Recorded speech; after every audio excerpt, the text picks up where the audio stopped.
The Philippine Medical Association sets goal of zero dengue deaths by 2030, urging stronger prevention and vaccination efforts. Mobile journalist Ray Vicente reports. Wala na dapat ang mamatay pa sa dengue.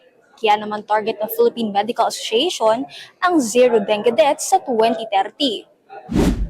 #END-Dengue or Empowering Networks to Defeat Dengue Coalition was organized by the Philippine Medical Association on Thursday, February 26. With the aim to have zero dengue death by 2030, PMA together with the Department of Health calls for strengthening prevention and efforts to fight the viral infection.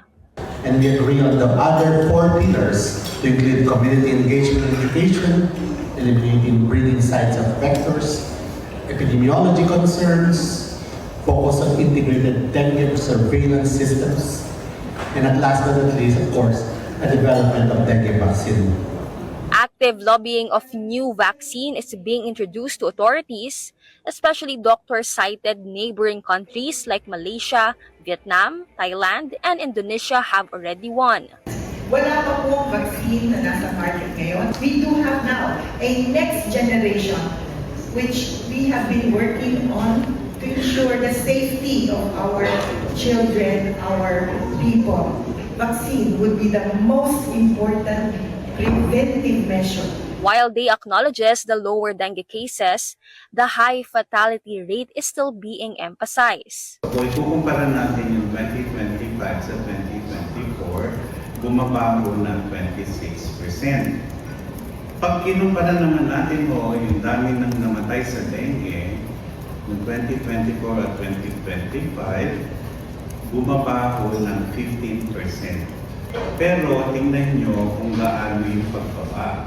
May problema tayo sa dengue kasi hindi katanggap-tanggap na marami ang namamatay. Filipinos aging 60 years old above have the highest fatality rate, while those aged 1 to 14 still have the most number of cases. For this year, there has been a recorded 14,000 dengue cases in the country as of February.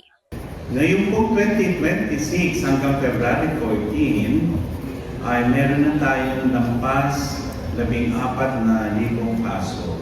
Malaki pong pagbaba kumpara sa parehong panahon ng 2025. Ito po ay dapat bantayan sapagkat may dalawa po siyang peak cycles. Ang una po ay January at February sapagkat sa eastern part ng ating bansa ay tag-ulan. At ngayon naman po, yung July to October, yun ang pinaka-peak ng dengue sa ating bansa. PMA reminded public to remain vigilant despite the decrease, especially during first peak of virus this first quarter.